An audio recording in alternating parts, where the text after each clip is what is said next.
alhamdulillah ọpẹ́ fún Ọlọ́run ọba wa Allah alladhi ja'alana min ahli sunnati wal jama'ah ọba tí ó fi wá sínú àwọn mùsùlùmí tí wọ́n tẹ̀lé ìlànà nabi wa Muhammad sallallahu alaihi wasallam tí wọ́n sì panu pọ̀ lérí ẹ̀ ipe àwọn ní tẹ̀lé ìlànà mi lẹ́yìn ìlànà nabi wassalatu wassalamu ala rasulillah anu Ọlọ́run ìkẹ́ Ọlọ́run kó bójú sí Ọlọ́run sayyidina Muhammadin wa ala alihi wa sahbihi ajma'in aswaju wa nabi wa Muhammad kanu Ọlọ́run ọba kó bá wọn ará lé rẹ̀ pátá àti gbogbo àwọn sahaba rẹ̀ àti gbogbo àwọn ẹni rẹ̀ yama ya mi nínú ẹ̀sìn Islam níta fẹ́ gbéyẹ̀wò nírọ̀lẹ́ yìí ọ̀rọ̀ tó lágbára láwùjọ wa ni tó yẹ ká lè gbọ́yé ká lọ lè kátírà nípa ẹ̀ ká lọ lè wádìí rẹ̀ dáadáa òun náà ni manhum ahlu sunnati wal jamaa àwọn àwo ni wọ́n ń pè ní ahlu sunna wal jamaa a máa gbọ́ wọn ni àwọn ahlu sunna àwọn ahlu sunna àwọn ahlu sunna ahlu sunna yìí هم المسلمون المتمسكون بالكتاب والسنة بفهم الصحابة السلف الصالح أهل السنة هنا ني àwọn mùsùlùmí tí wọ́n di alukur'ani nìkan mú àti sunna nabi nìkan àti àgbọ́yé àwọn sahaba tí wọ́n kéwọ́ lọ́dọ̀ nabi lérí ẹ̀sìn mùsùlùmí òun náà lórúkọ gbogbo àwa tá a bá ń sin Ọlọ́run aláta ń tẹ̀lé ànábì nínú àwọn oríkì àwọn tí wọ́n bá dúró déédéé tí wọ́n yìí ṣe mùsùlùmí olóòkọ lásán nínú àwọn oríkì wọn òun náà ní ahlu sunna ìtumọ̀ ẹ̀ wọ́n sọ wọ́n ní ahlu sunna nítorí pé wọ́n a máa tẹ̀lé ìlànà torí pé wọ́n a máa tẹ̀lé ìlànà òjíṣẹ́lá Muhammad lérí gbogbo nǹkan bá fẹ́ ṣe nílé ayé wọn wọn ò ní ṣe àdádálẹ̀ wọn ò ní dámì ilẹ̀ yàtọ̀ sí tànàbí mu wa wọ́n pè wọ́n ní ahlul jama'a wal jama'a nítorí pé lè annahum mujtami'una 'alayha wọ́n parapọ̀ wọ́n panupọ̀ nǹkan náà ni gbogbo wọn máa wí nítorí pé òdodo ẹyọ kan náà ni wọ́n wá parapọ̀ lérí ìmá tẹ̀lé súnnà wọ́n sì máa gbẹ̀rẹ̀ àwọn sákèsì lérí ẹ̀ lẹ́ni ọ̀rọ̀ ahlu súnnà fẹ́ dàrú mọ́ wa lọ́wọ́ ńlẹ̀ Yorùbá gbogbo èèyàn náà ní ń pàpẹ́ mọ́ra pé ahlu súnnà lòun ahlu súnnà lòun ahlu súnnà lòun àwa ni mùsùlùmí tá ń tẹ̀lé súnnà annabi wa Muhammad kò sí jama kan tí wọ́n máa sọ pé ahlu súnnà lòun eléyà ní ìyá súnnà lòun eléyà ní bàbá súnnà lòun eléyà sọ pé ilé kéwù wa ilé kéwù súnnà ní níbí gan la ti ń kọ́ yẹn súnnà eléyà sọ pé sẹ́ẹ̀rí èmi afa súnnà ni mi khasaisu ali súnnà ẹ má jẹ́ àtàrà wa ẹ má jẹ́ àdára wa láàmú nǹkan mẹ́rin la máa rí lára àyàn tá a fi máa pè yàn ní alu súnnà òun náà ni mùsùlùmí tó gbádùn mùsùlùmí tó máa ti ń ṣe alákọ̀ọ́kọ́ òun náà ni pé ahlu sunnati yu'minuna billahi wahdahu la sharika lah ẹni bá ti pẹ̀lẹ̀ ní ahlu sunna alákọ̀ọ́kọ́ tí ó kọ́kọ́ ní tí ó fi di ahlu sunna òun náà ni pé yóò gbà lánìkan gbọ́ kò ní gba nǹkan míì gbọ́mọ́lẹ́yìn Allah kò ní ṣe ẹbọ sí ọlọ́run ọba ló kúkú láàmọ́lẹ̀ fanabi wa Muhammad sallallahu alayhi wa sallam a'udhu billahi minash shaitanir rajim ọlọ́run ọba ní kul ya ayyuhal kafirun rí ànábì sọ fún àwọn ará Maka àwọn kèfèrí inú wọn ìpè ẹ̀yin kèfèrí la a'budu ma ta'budun gbogbo àwọn igi tẹ́ ń sìn àtàwọn òkúta tẹ́ ń sìn èmi ò ní bá yín sìn o nítorí pé muslim lè mi Suratul Kafiruna lọ́wọ́ Quran 109 ẹja lọ lè kà mada ya'budun kí ni wọ́n ń sìn tá ànábì fi sọ pé èmi ò ní bá yín sìn torí pé mùsùlùmí lè mi ẹni bá ti wá tẹ̀lé ànábì lérí máa sin Allah nìkan tí wọ́n lẹ́bọ lẹ́rù òun ni ahlu sunna ọwọ́ àgbé èrè sílé ọwọ́ à ń pèrè ní ahlu sunna òun pèrè ní ahlu sunna òun singi òun pèrè ní ahlu sunna olójúbọ òun pèrè ní ahlu sunna òun sinrin òun lè péjọ sídìí omi òun lọ lè sin omi ó pèrè ní ahlu sunna ìyá sunna à ń rí nínú gbalẹ̀ à ń bọ̀ nínú ẹgbẹ́ àjẹ́ ọgbà àwọn àjẹgbọ́pọ̀ àwọn ni wọ́n pọ̀ ọ́ òun lè ṣègbè àwò sórí mọ́tàn rẹ̀ tí wọ́n bá ti ní àwọn mùsùlùmí alùsùnà tọrọ yìí tí wọ́n gbádùn yọrọ ẹ̀kọ́ mbẹ́ yọ wá dáa kó tètè padà kọjú tó lọ níta nàbí ọba sìn ìwọ náà gbọ́dọ̀ sìn eléyìí láàfin mọ̀ pé alùsùnà ni ọ tó bá ń tẹ̀lé ànábì lábala ìmọ̀sìn aláàníkan òní ní ẹbọ lẹ́rù tó bá ti wá lẹ́bọ lẹ́rù ọba àmọ́ wá pẹ̀rẹ̀ ní alùsùnà ọkàn rojọ́ ni ọlọ́run ọba ti yọ ọ́ kó mbẹ́ àwọn alùsùnà tá a wá wí wọn ò ní gbára lé nǹkan kan mí lẹ́yìn ọlọ́run ọba fún dáàbòbò kábùrọ̀ wọn bá ṣe wọn ò sì ní gbára lé nǹkan míì lẹ́yìn ọlọ́run ọba láti wá àrànṣe lérí bùkátà wọn ẹ̀ní alùsùnà tí ń wá oògùn dáàbòbò káàkiri protection pàrọ̀ òǹdè ìgbẹ́rẹ́ ìgbàdí ẹ̀ní alùsùnà kọ́ máa lè sóògùn tajà àbí kọ́ máa ṣe é fún yàn ẹni lálùsúnà kọ́ máa ṣàwọ́rò ẹni lálùsúnà kọ́ máa ṣògùn owó gbogbo ẹ̀yin lè kéwù tẹ̀ ń pèrè ayé ní lálùsúnà sí gbogbo àwọn yìí kẹ́ǹsì ibi ilẹ̀ ń pè ń jálàbí sẹ́yìn wá lè fi jálàbí lẹ̀ nítorí pé òun náà lọ́nà àgbàjẹ́ yín kẹ́ ẹ máa kí àwọn èèyàn sínú ẹbọ kẹ́ ẹ máa darí ọkàn àwọn èèyàn lọ́dọ̀ ẹni tí ì sọ Ọlọ́hun kẹ́ ẹ máa já ọkàn àwọn èèyàn kó wọ́jú Ọlọ́hun a sì jọ ń pariwo náà ni pé iyyaka na'budu wa iyyaka nasta'in ìwọ náà bá nìkan láàsìn tábà sì ní sọ̀rọ̀ ìrànlọ́wọ́ ọ̀dọ̀ rẹ̀ nìkan láwà wá mùsùlùmí mélòó ni wọ́n wá pẹ̀rẹ̀ ní alùsùnà lábalẹ̀ lé ilé kéwú mélòó ni wọ́n lè fọwọ́ sọ̀yà yìí pé alùsùnà ni wá ọlọ́wọ́n bá Allah ọlọ́wọ́n bá ní in kuntum amantum billah tó bá jẹ́ pé ẹ bá gbọ́ ọlọ́wọ́n bá gbọ́ lóòótọ́ tinútinú fa'alẹ́ ìtawakkalu òun lè bá gbára lé òun lè gbára lé in kuntum muslimin tẹ́ bá jẹ́ muslim lóòótọ́ ọlọ́run bá ní Allah lè bá gbára lé sẹ́bẹ̀ ẹ̀ máa tẹ́ ń dì sínú àpò agbádá yín àtàlẹ́kínbà ẹ̀ máa tẹ́ ń wé máláwà ní ẹ̀sìn máa tẹ́ ń sin lèkè òyìn bó lẹ́sẹ̀ máa gbára yín ní alùsùnà tẹ́ ń jogun ẹ̀ ń gbára yín ní alùsùnà ẹ̀ ń ṣiṣẹ́ làbí ẹ̀ ń gbára yín ní alùsùnà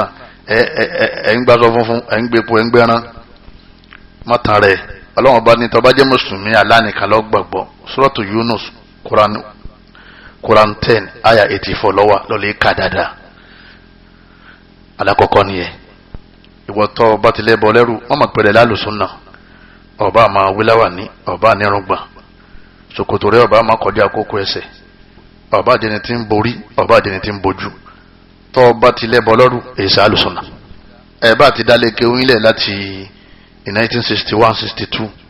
tẹ́ ẹ̀ bá ti mú eléyìí kú nínú ọ̀rọ̀ yín ẹ̀sìn mùsùlùmí ẹ̀sìn alùsùnà.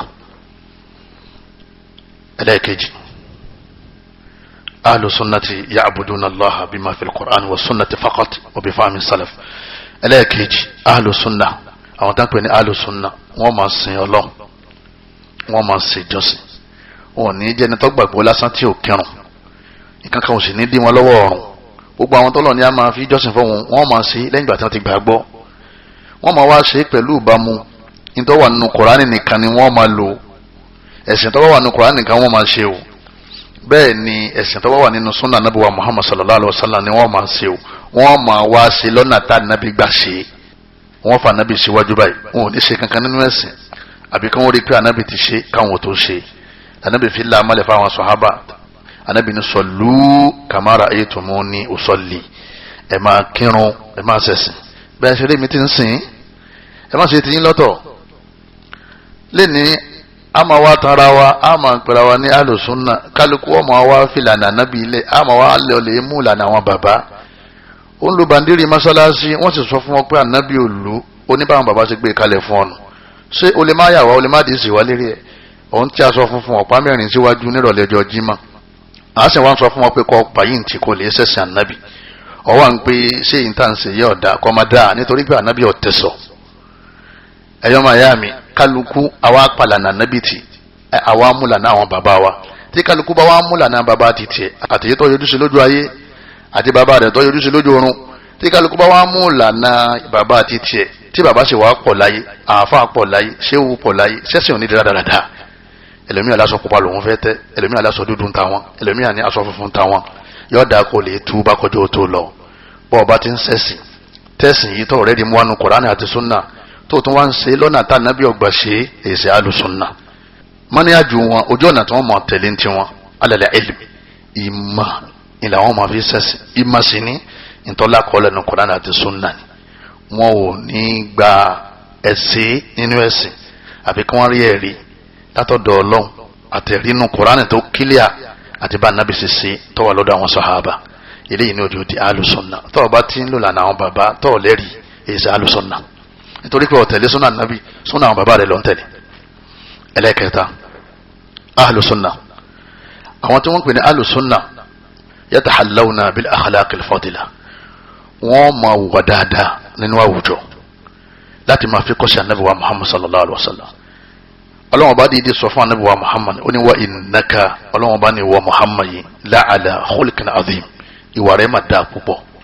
ìwà alùsùnà ni máa ń dáa ẹni tẹ́ bá ti di tó lóun ṣe súnà tí wàá rẹ̀ ọ̀dà kọ̀kọ́ sí ànábì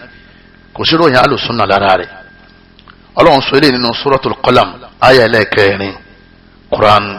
68. alùsùnà ọmọ ṣe dáadáa sáwọn òbí ẹ̀ alùsùnà ò ní máa jákun ẹbí láti ogún ọdún ló ti ń jà pẹ̀lú gbogbo àwọn ẹbí rẹ̀ àbúrò rẹ̀ ẹ̀gbọ́n rẹ̀ ọmọ ọbàkan rẹ̀ ọmọ ìyá ẹ̀ olóòní parí ìjà ọwọ́ ní súnà náà ni wọ́n ń ṣe yóò dà kọ́lé túbá kọjú tó lọ ọba tó wá jáfa tiẹ̀ tó wá burú jù. wal ihsani ila jari ọmọ ṣe dáadáa sáwọn níbọ̀ rẹ̀ wọ́n yà wọ́n jẹ́ muslim àbí wọ́n ṣe muslim ọmọ ṣe dáadáa sáwọn ọmọ ìyá rẹ̀ nú ẹ̀sìn ọmọ ṣe dáadáa sáwọn ẹranko ọmọ kẹyàwó rẹ̀ ọmọ tọ́jú ẹ̀ wọn ni alùsùnà ni wọn wá ń gba ẹlẹ́hà lọ́wọ́ ẹ̀ látara lúlù ọmọ sòdodo òní máa parọ́ nígbà fi nǹkan ṣe ọlọ́dọ̀ ọtọ́jú ẹ̀ ọ̀dà padà fún wọn ọmọ ṣe sàrà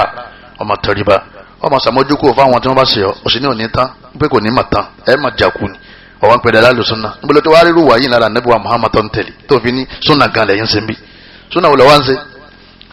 tó parí ìjà tì tá nẹ́bí sàṣánà sì máa ń sàmójúkú fún gbogbo àwọn tó bá ṣe. ẹlẹ́kẹrin alùsùnà wọn máa tẹpá mọ́ṣẹ́ láti rí owó aláàlì tó ń fi jẹun sórí sẹ̀mí tó ń ṣe lóògùn gbàtẹ́mi bá ń bẹ lọ́rùn rẹ̀ òun ní bùkátà sóúnjẹ àti aṣọ àti ilé gbígbé bọ́ọ̀ bá ti wá níṣẹ́ òní lálàáfíà mọ́ bọ́ọ̀ bá ti wá lálàáfíà òní lẹ́sìnsìn bẹ́ẹ̀yàn bá jẹun kò lè rúkú o bẹ́ẹ̀yàn bá jẹ kò lè fẹ́rí kalẹ̀ ẹ̀sìn àti owó níná